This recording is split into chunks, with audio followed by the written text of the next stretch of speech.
یہ نہیں ہو سکتا. اچھا اینڈ یہ اگین آئی تھنک یہ اکنامک ایشوز کے ساتھ ریلیٹ کرتی ہے. گولڈ پرائسز، ڈالر زیادہ ہو رہا ہے، کرنسی ڈی ویلیو ہو رہی ہے، اور اس کا امپیکٹ آف کورس آپ کو ہر جگہ پر ہوتا ہوا نظر آتا ہے انکلوڈنگ گولڈ پرائسز. مزید گفتگو کریں اس سے پہلے بریک لیتے ہیں. کہیں میں جائے گا ہمارے ساتھ رہیے.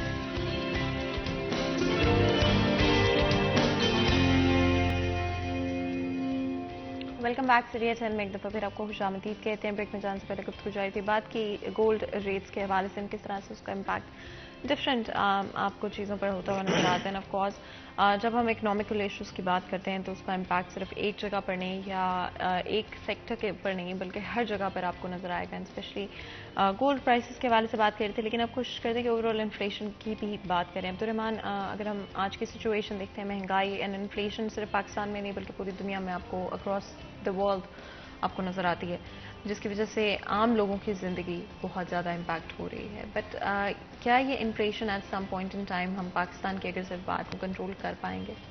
فاطمہ دیکھیے، پوری دنیا کی جب ہم بات کرتے ہیں تو ہم چیزوں کو نا کافی کنفیوز کر دیتے ہیں اپنے سننے والوں کے لیے، دیکھنے والوں کے لیے. دیکھیے، مہنگائی بڑھتی ہے تو 1 سے 2 پوائنٹس بڑھتی ہے.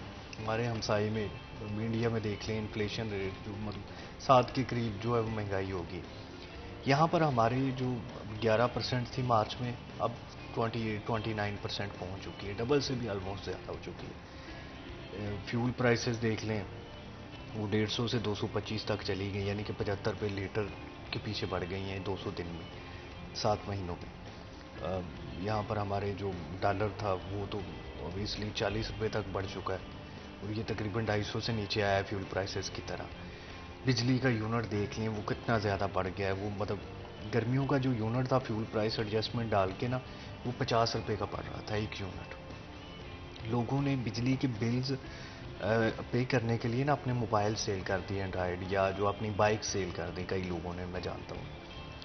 تو پھر دیکھ لیں اب وہ کس طرح سے ان لوگوں کو ووٹ ڈالیں گے. دنیا کی مثال دے دیتے ہیں، پھر ہم کہتے ہیں کہ جی فلاں ملک میں جو فیول پرائسز وہ کم ہے. بھئی ان کے پاس کمانے کے ذرائع کتنے ہیں یہ بھی دیکھنا ہے نا، کہ وہ کتنا زیادہ کماتے ہیں. اگر کوئی 10 پاؤنڈ یا 10 ڈالر کماتا ہے تو وہ تو 2 ڈالر کا لیٹر بھی لے لے گا. لیکن اگر یہاں پر کمائی اس کی 1 ڈالر یا 2 ڈالر ڈیلی ہے تو وہ کیسے وہ قیمت افورڈ کر سکتا ہے نا. یہ چیزیں بھی ہم نے دیکھنی ہیں. اور یہ UN کے مطابق کوئی 40% تک ہمارے لوگ وہ ہیں جن کی آمدن جو ہے وہ 1 ڈالر یا اس کے قریب ہے. تو وہ بیچارے تو مہینے کا بھی نہیں سوچ سکتے. پھر سب کے لیے سب سے بڑا چیلنج بجلی کا بل رہا ہے. سب کے لیے سب سے بڑا چیلنج جو ہے وہ آٹا رہا ہے، جو 120 سے 130 روپے کلو تک پہنچ گیا. ہر گھر میں آٹا چلنا ہے، فیول چلنا ہے، بجلی چلنی ہے. گھی کھانے کا جو کوکنگ آئل ہے وہ 500 سے 600 کے درمیان رہا ہے.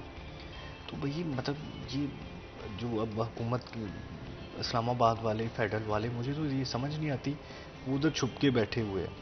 پنجاب میں داخل نہیں ہوتے کہ انہیں گرفتار نہ کر لیا جائے. یہ صورتحال بنی ہوئی ہے.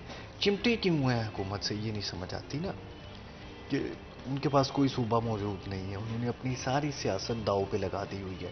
مہنگائی ٹکا کے ہو رہی ہے، ٹکا کے پبلک ان کی بےزتی کرتی ہے. ووٹیں جب بھی ضمنی انتخاب 2 بڑے آئے ہیں، دیکھ لیں کہ اس میں چھوٹے تو کئی آتے رہے ہیں، 2 بڑوں کی بات کرتے ہیں جو 17 جولائی کو، جس میں 20 سیٹیں تھیں، 15 ہار گئے PDM والے. ابھی جو 16 اکتوبر کو ہوئے ہیں اس میں ہار گئے سارے، عمران خان جیت گیا، صرف 2 سیٹوں سے ہارا. تو یہ مطلب بڑے بڑے چیلنج سامنے. لانگ مارچ وہ جب چاہے بندے نکال لیتا ہے. ادھر فیصل آباد میں رانا ثناء اللہ خان جو ان کا سب سے بڑا حاق ہے، اس کے گھر پر حملہ ہوتا ہے. اور یہ صرف ایک پریس کانفرنس کرنے جو گئے ہیں یا کوئی ویڈیو بنا دی، یہ ایک پروٹیسٹ نہیں ضلع کونسل میں کر سکے نا ان کا لیڈر نون لیگ کا، کہ ان کے لیڈر کے گھر پہ اٹیک ہوا ہے. دوسری جانب عمران خان دیکھ لیں کہ کئی دنوں تک بند رکھا ہے انہوں نے ملک.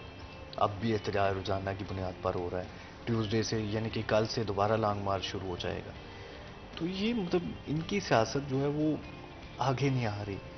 90 کی دہائی سے آگے نہیں سیاست آ رہی نون لیگ کی یا دوسری جماعتوں کی. پھر جو مہنگائی ساری کی ساری وہ ان کے کھاتے میں آ رہی ہے. پنجاب میں کوئی بھی مسئلہ ہوتا ہے، کوئی بھی جو یہاں پر جتنے بھی پرائس کنٹرول میجسٹریٹ کام نہیں کرتے وہ بھی فیڈرل کے کھاتے میں آ رہے ہیں. تو یہ مطلب میڈیا ان کی جو کمپین ہے وہ بہت کمزور ہو چکی ہے. میڈیا پہ شہباز شریف کہیں بھی دکھائی نہیں دیتا آپ کو. عمران خان دیکھ لیں، ہر نیوز فیڈ میں موجود ہوگا، ہر ہیڈ لائن میں ہوگا، ہر جگہ اس کا ہی تذکرہ ہو رہا ہوگا، اور یہی اس کی بڑی کامیابی ہے، اور یہ اس کے فالوورز جو اس کے ساتھ ہیں کہ وہ انٹیکٹ ہے، وہ اپنے پبلک کے ساتھ اور نظر آتا ہے. شہباز شریف یا تو غیر ملکی دوروں پہ ہوتا ہے اور یا پھر آرام فرما رہا ہوتا ہے، کام بھی کر رہا ہو تو نظر آنا چاہیے نا کہ کیا کر رہا ہے، کیا میٹنگز کی، ملک کے لیے کیا کر رہا ہے. وہ کچھ بھی نہیں، کہیں بھی نہیں. And I think most importantly show case کرنا بہت امپورٹنٹ ہوتا ہے کہ آپ کیا کر رہے ہیں، کس طرح سے پرفارم کر رہے ہیں، کس بالکل طرح سیاست عوام میں کے ہوتا ہیں. ہی ہے.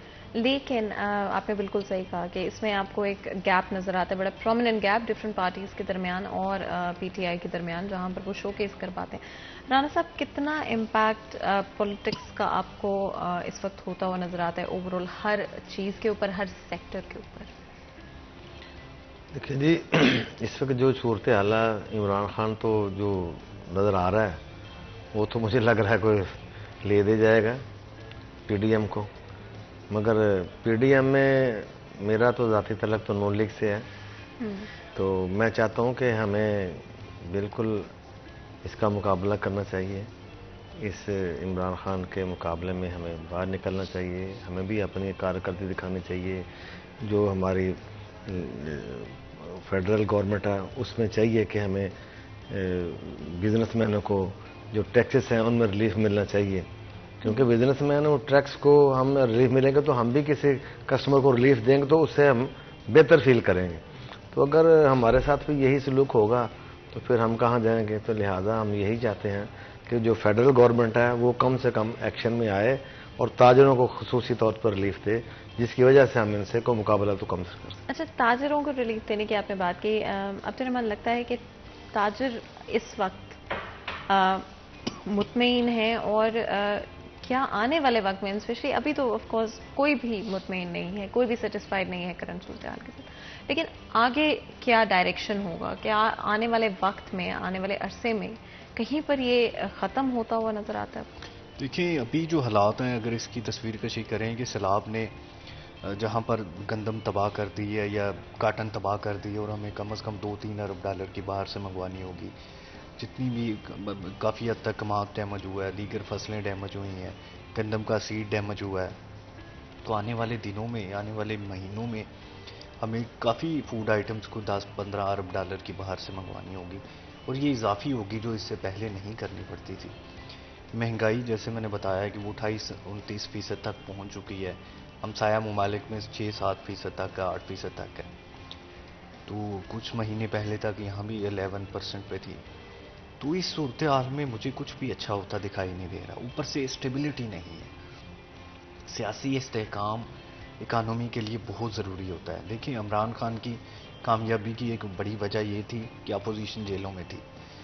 آپ بڑے ملک کی بات کر لیں جہاں پر بھی اسٹیبلٹی ہوتی ہے، مطلب ٹرمپ کو ان کو نظر بند کرنا پڑا امریکہ میں نا، جن کی ہم ڈیموکریسی کی مثال دیتے ہیں، آزادی اظہار کی مثال دیتے ہیں. ٹرمپ کے ٹویٹر اکاؤنٹ پہ پابندی ہے، فیس بک اکاؤنٹ پہ پابندی ہے، یوٹیوب اکاؤنٹ پہ پابندی ہے. یہ صورتحال ہے. ایک ایکس پریزیڈنٹ ابھی جو ان کا گزرا ہے، اور آنے والے دنوں میں وہ امیدوار بھی ہو سکتا ہے. اور یہ سب سے ٹاپ کنٹری کی میں بات کر رہا ہوں. اسٹیبلٹی نہ ہونے کی قیمت پبلک پے کرتی ہے.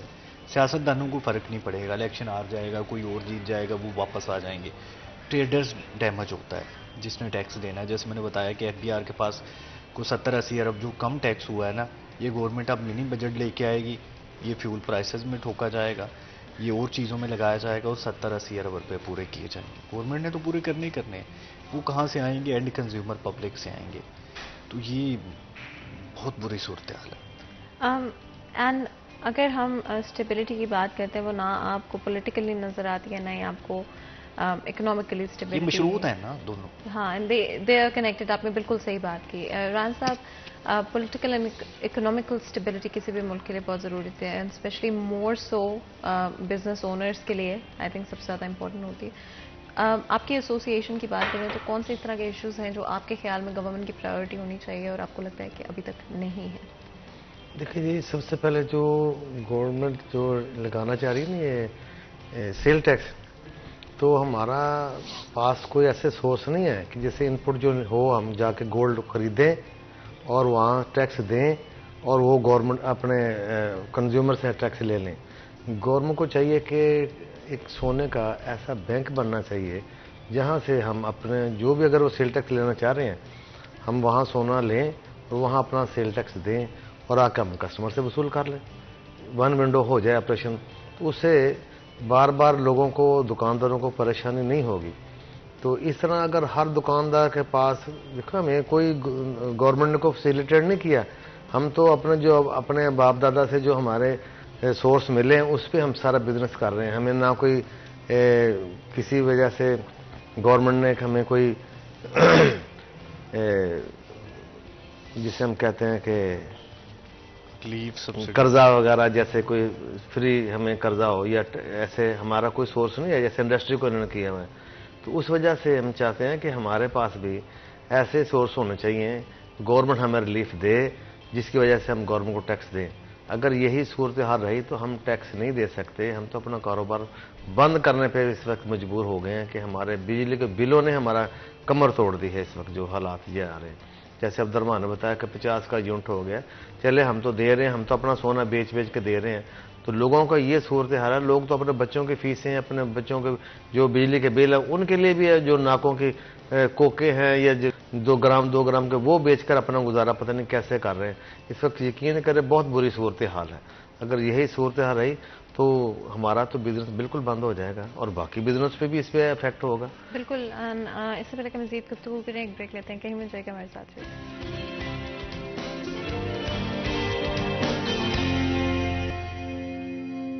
ویلکم بیک سری ایچ این میں ایک دفعہ پھر آپ کو خوش آمدید کہتے ہیں. بریک میں جانے سے پہلے گفتگو جاری تھی, بات کی جویلری پرائسز کے حوالے سے, of course over all inflation اور مہنگائی کی کیا صورتحال ہے, کس طرح سے ڈفرینٹ سیکٹرز پر, انڈسٹریز پر اس کا اثر ہو رہا ہے, اینڈ ہماری گورنمنٹ ابھی تک خاموش کیوں ہے. بالکل بریک میں جانے سے پہلے آپ بات کر رہے تھے قوت خرید کے حوالے سے. آئی تھنک عبد الرحمان اگر آپ اس پہ کامنٹ کریں, شادیوں کے لیے ابھی بھی جس طرح پہلے بھی بات ہوئی, روایتی طور پہ ٹریڈیشنلی پاکستان میں اسپیشلی بہت جویلری خریدی جاتی ہے, گولڈ خریدا جاتا ہے. کیا امپیکٹ ہوگا ان فیملیز کے اوپر, اور وہ جو ایک پریشر, سوسائٹل پریشر جو کہ آج بھی موجود ہے گولڈ کے لحاظ سے, وہ کس طرح سے لوگ اس کو کرنٹلی ڈیل کر رہے ہیں, اور آنے والے وقت میں کیا صورتحال ہوگی؟ دیکھیے اگر یہی صورتحال رہی, جیسے رانا صاحب نے نشاندہی بھی کی کہ ابھی 2 لاکھ تک بھی جا سکتا ہے, تو پھر وہ لوگ یا تو شفٹ ہو جائیں گے اس سے یا پھر اپنا کوئی اور ایسٹ بیچیں گے تاکہ وہ گولڈ خرید لیں, کیونکہ اتنی سیونگ تو نہیں ہو سکتی نا. اور دوسرے کاروبار کی صورتحال یہ ہے کہ ابھی پراپرٹی کا اچھا والا کاروبار چلتا تھا, اس پہ اتنا ٹیکس لگا دیا ہوا ہے کہ یہ نومبر چل رہا ہے لیکن جو فردیں رجسٹری ہیں ان کا کام ٹھپ پڑا ہوا ہے, حالانکہ ان دنوں میں بڑا پیک پہ کام ہوتا تھا. ایگریکلچر ویسے ہی سیلاب نے تباہ کرتی ہوئی ہے. تو کتے خرید تو لوگوں کے پاس پہلے سے ہی موجود نہیں ہے. یہ شادیوں کا سیزن چل رہا ہے, لوگوں نے مجبوری میں پرانی سیونگ سے یا کہیں نہ کہیں سے کر کے دے دیں گے, لیکن یہ کتنی دیر تک ایسے چلایا جا سکے گا معاملات نا, 1 مہینہ 2 مہینے 6 مہینے.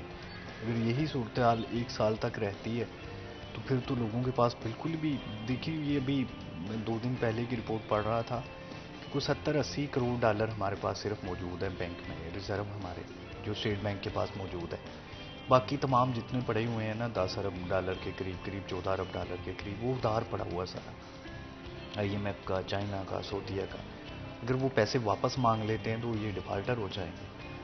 یہ ہے بینکرپسی کی صورتحال کہ ہم قرضے دینے کی پوزیشن میں نہیں ہیں, ہمارے پاس اپنے ریزرو نہیں پڑے ہوئے, اور جو پڑے ہوئے تھے وہ ہم نے سبسڈیز پر یا جو ہمارے اخراجات ہیں ان پر لگا دیے ہوئے ہیں. اور اگر کہیں سے کوئی قرضہ آتا ہے تو وہ یوں کر کے وہ واپس چلا جاتا ہے, یا تو پرانی قسطیں دے دی جاتی ہیں یا کوئی نہ کوئی جو ان کے پیمنٹس ہے وہ دے دی جاتی ہے. وزیر اعظم جا کے دوسرے ممالک میں ترلے کرتے پھر رہے ہیں کہ جو پیمنٹس ہیں ان کو ہی ری شیڈول کر دیا جائے نا. ابھی چائنا گئے ہوئے تھے, بتا رہے ہیں کہ شاید کو 8-10 ارب ڈالر کی پیمنٹس ہے وہ اگلے سال پہ چلی جائیں گی, تو اس کا اگلے سال پہ جو انٹرسٹ ہے وہ بھی دینا ہوگا. تو یہ صورتحال بنی ہوئی ہے کہ ملک جو ہے وہ چل نہیں پا رہا, بالکل ڈیفالٹ ہونے کی قریب ہے, اور اسٹیبلٹی کی صورتحال آپ کے سامنے. ہمارے ساتھ ایک کالر موجود ہیں, بات کرتے ہیں. السلام علیکم جی. السلام علیکم, آواز سن پا رہے ہیں میری؟ ایک دفعہ پھر میں پوچھ لیتی ہوں اگر ہمارے کالر ابھی بھی ہمارے ساتھ موجود ہیں.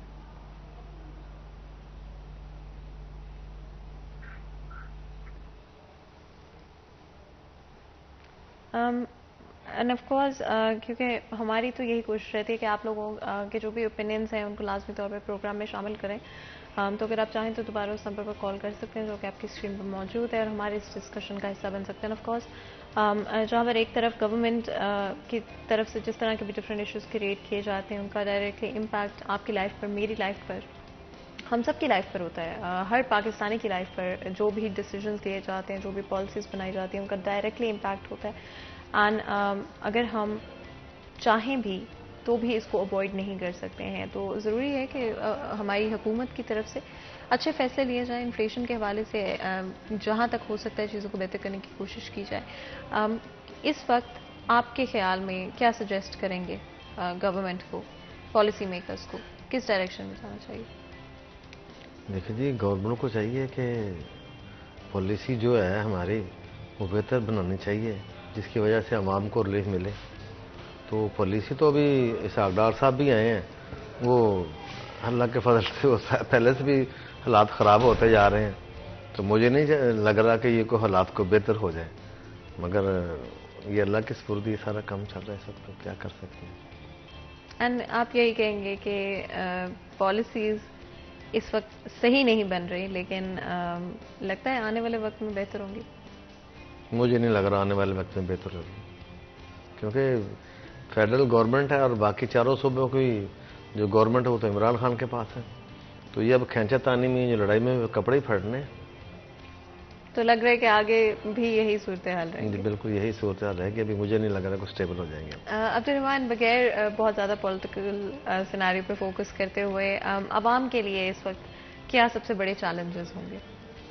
دیکھیے, ابھی پبلک کے لیے سب سے بڑا چیلنج تو یہی ہے کہ وہ کس طرح سے اس لڑائی سے خود کو دور رکھے, کیونکہ یہ لڑائی بہت زیادہ ڈیپ جا چکی ہے, جس میں جو سیاسی جماعتیں ہیں وہ ایک دوسرے کے گریبان پکڑے ہوئے ہیں حکومتوں کے ساتھ.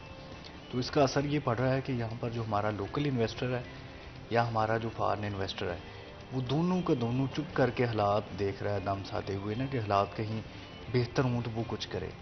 اس کے علاوہ جو ہمارے بینک کے جو مختلف دوست ممالک ہیں وہ سارے بھی یہی کچھ دیکھ رہے ہیں کہ کوئی اسٹیبلٹی آئے, کو پتہ چلے کہ حکومت 1 سال کے لیے, تو پھر اس کے بعد جو ہے وہ ان کو پیسے دیں یا جو بھی کریں یا بزنس کریں. جبکہ عمران خان کی کوشش ہے کہ انتخابات کی ڈیٹ ملے. اس لڑائی میں اب دیکھیں کون کامیاب ہوتا ہے. جو یہاں پر تعمیری قوتیں کامیاب ہوتی ہیں یا تقریبی قوتیں. تعمیری قوتیں کامیاب ہوتی ہیں تو پاکستان کا فائدہ ہوگا, تقریبی قوتیں کامیاب ہوتی ہیں تو یہ دشمنوں کا فائدہ ہوگا, کہ یہاں پر جو پہلے سے ملک ڈیفالٹ کے قریب اور پریشانی آئے گی, اور قرضہ لینا پڑے گا. دیکھیں ملک کی جو صورتحال چلانی ہے اس میں 30-35 ارب ڈالر اس سال کے لیے چاہیے, تو وہ باہر سے لینے پڑنے ہیں. اگر یہاں پر کوئی کاروبار نہیں جنریٹ ہوگا, کوئی انویسٹر نہیں آئے گا, کوئی پیسے نہیں آئیں گے, پھر وہ سارے باہر سے لینے پڑیں گے, مزید قرضہ چڑھے گا, اور پھر جو بھی نئی حکومت آئے گی اس کے لیے یہ کئی گنا زیادہ بڑے چیلنجز ہوں گے. یہ صورتحال بنی ہوئی ہے سر. رانا صاحب, اپنے ڈسکشن کو اگر ہم سم اپ کرنے کی کوشش کریں, اگر آپ دیکھتے ہیں جویلری سیکٹر میں جو لوگ شامل ہیں ان کو کیا ایڈوائز دیں گے, کیا سجیسٹ کریں گے؟ سمجھ نہیں آیا. جو بھی دکاندار ہیں, جو بھی لوگ گولڈ کا بزنس کر رہے ہیں اس وقت, ان کو کیا ایڈوائز دیں گے, کیا ان کو تجویز دیں گے؟ تجویز تو یہی ہے جی, اپنے کاروبار میں وہ پریشان تو پہلے ہی بہت ہیں. تو میں کیا تجویز دے سکتا ہوں اسے؟ بہت برے حالات جا رہے ہیں, تجویز والی کوئی نظر نہیں مجھے آ رہا ہے. باقی اللہ ہی حافظ ہے, میں تو یہی کہہ سکتا ہوں. بس یہی کہیں گے کہ جس طرح سے صورتحال چل رہے ہیں ان کے ساتھ اپنے آپ کو جتنا ہو سکتا ہے کنٹینیو کرنے کی کوشش کریں. کنٹینیو کیسے کریں گے؟ نظر ہی نہیں آ رہا, کاروبار بند ہوتے جا رہے ہیں. بالکل اس وقت جو کاروبار جو چھوٹے سی نا دکاندار وہ بالکل ختم ہو گئے ہیں, ان کا کوئی کاروبار نہیں ہے. تو بس بڑے دکاندار رہ گئے ہیں, ان میں ویسے مجھے لگ رہا ہے وہ بھی آہستہ آہستہ ختم ہوتے جائیں گے. تو جن کا نہیں کاروبار تو پھر وہ اور کاروبار کو ڈھونڈ لیں. یعنی کہ وہ اپنے بزنسز کو اپنے بچوں کو تو پیٹ انہوں نے پالنا ہے. یہاں بھی فاطمہ جو بڑے جولرز ہیں وہ پراپرٹی کی طرف جا رہے ہیں, اپنی کالونیز بنا رہے ہیں. یہ بھی بڑا مسئلہ ہے. جیسے انڈسٹری کا جس کا کاروبار نہیں چل رہا وہ پراپرٹی کی جانب جا رہا ہوتا ہے, کیونکہ وہاں سے 4 پیسے مل جاتے ہیں. یہ صورتحال بنی ہوئی ہے. اگر اپنی بزنس میں پیسے ہوں, کوئی بھی دوسرے بزنس میں نہ جائے. اینڈ عبدالرحمان, آپ نے بالکل صحیح کہا, لیکن پراپرٹی کے بزنس کی اگر ہم بات کرتے ہیں, اگر ہر شخص پراپرٹی میں انویسٹ کرنے لگ جائے گا, پہلی پرائسز بہت زیادہ ہیں پراپرٹی میں, اور زیادہ بڑھ جائیں گی, اور جو باقی بزنسز ہیں ان کو بھی تو کس طرح سسٹین کرنا ضروری ہے ملک کے لیے. یہ ہمارے یہاں واقعی بڑا مسئلہ ہے کہ چھوٹے کاروبار کو بچانے کی بجائے جو ہے وہ سارے پراپرٹی کی جانب جائی جا رہے ہیں. تو یہ حکومت کا بھی بڑا اس میں کردار ہونا چاہیے کہ وہ چھوٹے کاروبار ہے, چھوٹی پاور لونز وغیرہ, ان کو کوئی سستے قرضے دے یا اس طرح سے بچائے کہ وہ اپنی تنخواہیں یا یوٹیلیٹی اخراجات ادا کرنے کے قابل رہیں. اگر نہیں رہیں گے, یہ دیکھیں ٹرانسپورٹر دیکھ لیں, ٹیکسٹائل والے دیکھ لیں یا گولڈ والے دیکھ لیں, کوئی بھی دیکھ لیں, سارے پراپرٹی میں جا رہے ہیں. اس میں عبد الرحمان صاحب میں آپ کی بات کاٹتا ہوں کہ جب ہم پراپرٹی میں انویسٹ کرتے ہیں نا, تو اس سے ہمیں یہی نظر آ رہا ہے کہ پراپرٹی کا ریٹ بہت اپ جا رہا ہے. یہاں سے پیسے سونے سے نکالتے ہیں, پراپرٹی میں انویسٹ کرتے ہیں. جب پراپرٹی میں انویسٹ کرتے ہیں تو سونے کا ریٹ اپ چلا جاتا ہے. جب سونے کا ریٹ اپ چلا گیا تو وہاں پراپرٹی کا ریٹ ڈاؤن ہو گیا, وہاں سے بھی لاس ہو گیا, سونے میں سے بھی لاس ہو گیا. تو پھر جب واپس نکالتے ہیں ہم وہاں سے پیسے, پھر بھی سونے میں انویسٹ کرتے ہیں. جب ہم سونے میں انویسٹ کرتے ہیں سونا ڈاؤن چلا گیا. تو یہ اپ ڈاؤن کی وجہ سے بزنس مین جو ہے نا وہ دونوں طرف سے مارا جا رہا ہے. سر تو سمجھ نہیں آ رہی کہ میں پراپرٹی میں جاؤں یا میں سونے میں جاؤں. جب سونے میں آتا ہے دکاندار وہ پھر پریشان ہو جاتا ہے کہ یار میرا تو سونا پہلے سے بھی کم ہو گیا, اچھی پراپرٹی لی ہے, اس کو پراپرٹی خریدی ہے تو اس کا بھی بیڑا گرک ہو گیا. یہ صورتحال چل رہی ہے. اچھا, گولڈ ایکسپورٹس کے حوالے سے بھی کافی پہلے اچھا چل رہی تھی چیزیں, کیا ابھی بھی وہ جاری ہے اور کیا اس میں کچھ بہتری ہے؟ ایکسپورٹ تو ہماری بالکل ہی ختم ہو گیا. گولڈ کے ایکسپورٹ ہماری کوئی نہیں ہے. اور یہ پچھلے سال میں ہوا ہے, اس میں بھی ایک مافیا ہے, وہ بھی ایک مافیا ہے.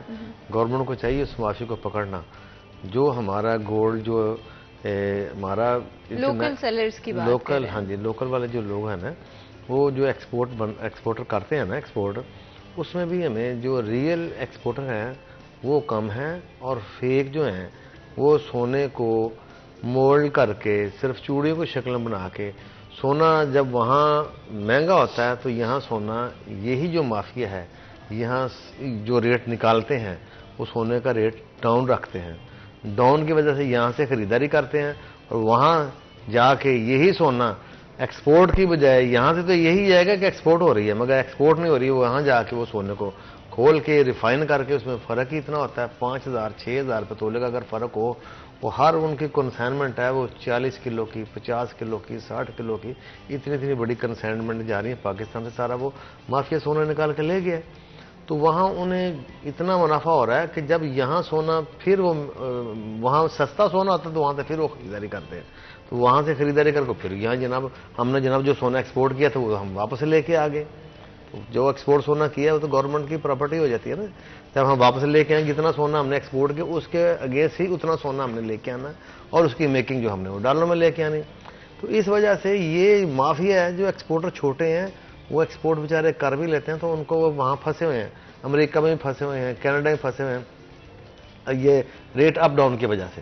مگر جو مافیا ہے جن کے پاس بڑے سورس ہیں جو ریٹ نکالتے ہیں وہی اس کو اس وقت وہ منافع میں جا رہے ہیں.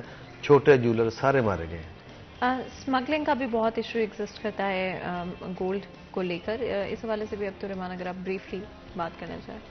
یہ دیکھیے بہتر تو ران صاحب بتا سکتے ہیں, لیکن اس میں بھی کہیں نہ کہیں انوالومنٹ تو ہوتی ہے نا. جو مطلب ہماری جو بھی یہاں پر اس کو روکنے کے لیے بنائی گئی ہے فورسز, ان کی انوالومنٹ کے بغیر تو نہیں ہو سکتا. لیکن سارے انوالو ہیں اس میں ہماری جو ایئر لائن ہے وہ سارے انوالو ہیں اس میں. دھڑا دھڑا اب بھی امپورٹ ہو رہا ہے. امپورٹ کی جو نہیں جو آپ نے سمگلنگ ہو رہی ہے, اب بھی سمگلنگ ہو رہی ہے.